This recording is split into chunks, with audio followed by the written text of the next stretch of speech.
श्रीहरये नमः। द्वितीयस्कन्धः अथ द्वितीयोऽध्यायः। श्रीशुक उवाच एवं पुरा धारणयात्मयोनिः नष्टां स्मृतिं प्रत्यवरुध्य तुष्टात् तथा ससर्जेतम् अमोघदृष्टिः यथाप्ययात् प्राक् व्यवसाय बुद्धिः। शाब्दस्य हि ब्रह्मण एष पन्था यन्नामभिर्ध्यायति धीरपार्थैः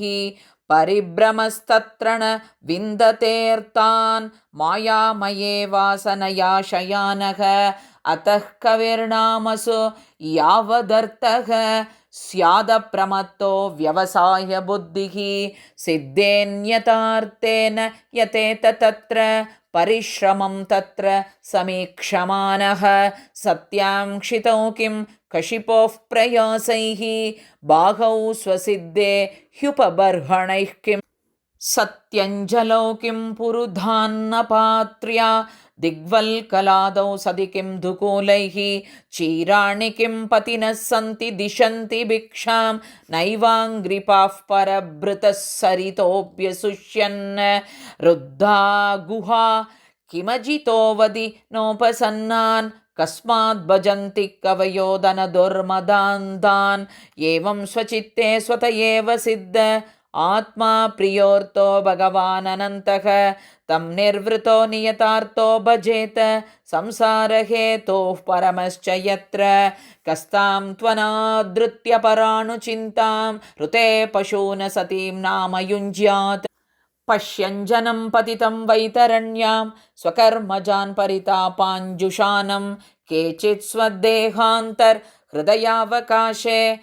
प्रादेशमात्रं पुरुषं वसन्तं चतुर्भुजं कञ्जरताङ्गशङ्खगदाधरं धारणया स्मरन्ति प्रसन्नवक्त्रं नलिनायते क्षणं कदम्बकिञ्जल्कपिशङ्गवाससं लसन्महारत्नहिरण्मयाङ्गदं स्फुरन्महारत्नकिरीटकुण्डलम् उन्निद्रहृत्पङ्कजकर्णिकालये योगेश्वरास्थापितपादपल्लवं श्रीलक्ष्मणं कौस्तुभ रत्नकन्धरम् अम्लानलक्ष्म्या वनमालयाचितं विभूषितं मेखलयाङ्गुलीयकैः महाधनैर्नूपुरकङ्कणादिभिः स्निग्धामलाकुञ्चितनीलकुन्तलैः विरोचमानाननहासपेशलो अदीनलीलाहसिते क्षणोल्लसद्भ्रूभङ्ग संसूचित भूर्यनुग्रहम् ईक्षेत चिन्तामयमेनमीश्वरो यावन्मनोधारण यावतिष्ठते एकैकशोऽङ्गाणि धियानुभावयेत् पादादि यावत् हसितं गदाभृतः जितं जितं स्थानमपोह्य धारयेत् परं परं शुध्यति धीर्यता यथा यावन्न जायेत परावरेऽस्मिन् विश्वेश्वरे द्रष्टरि भक्तियोगः तावत् स्थवीयः पुरुषस्य रूपो क्रियावसाने प्रयतः स्मरेत स्थिरं सुखं चाशनमाश्रितो यतिः यदा जिहासुरिममङ्गलोकं काले च देशे च मनो न सज्जयेत् प्राणान् नियच्छेन्मनसा जितासुः मनस्वबुद्ध्यामलया नियम्य क्षेत्रज्ञयेतां निनयेतमात्मनि आत्मानमात्मन्यवरुध्य धीरो लब्धोपशान्तिर्विरमेत कृत्यात् न यत्र कालो निमिषां परः प्रभुः कुतो नु देवा जगतां ययीशिरे न यत्र सत्त्वं न रजस्तमश्च न वै विकारो न महान् प्रधानं परं पदं वैष्णवमामनन्ति तद् यन्नेति नेतीत्यददुत्सिसृक्षवः विसृज्य दौरात्म्यमनन्यसौहृदा हृदोपगुह्यार्हपदं पदे पदे इत्थं मुनिस्तु परमेद्व्यवस्थितो विज्ञानदृग्वीर्यसुरन्दिताशयः स्वपार्ष्णिना पीड्यगुदं ततो निलं स्थानेषु षट्सोन्नमयेज्जितक्लमः नाभ्यां स्थितं हृद्यधिरोप्य तस्मात् उदानगत्यो रसितं नयेन्मुनिः ततोऽनुसन्धाय धिया मनस्वी स्वतालुमूलं शनकैर्नयेत तस्माद्भ्रुवोरन्तरमुन्नयेत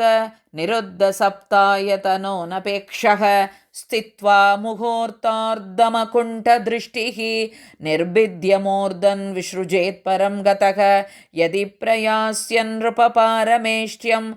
वैहायसानामुदयद्विहारम् अष्टाधिपत्यं गुणसन्निवाये सहैव गच्छेन्मनसेन्द्रियैश्च योगेश्वराणां गतिमाहुरन्तः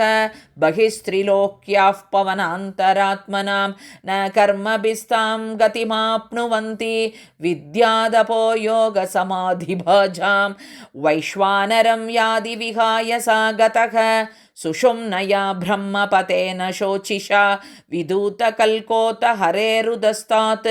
प्रयाति चक्रं नृप शैशुमारं तद्विश्वनोबिं त्वतिवर्त्य विष्णोः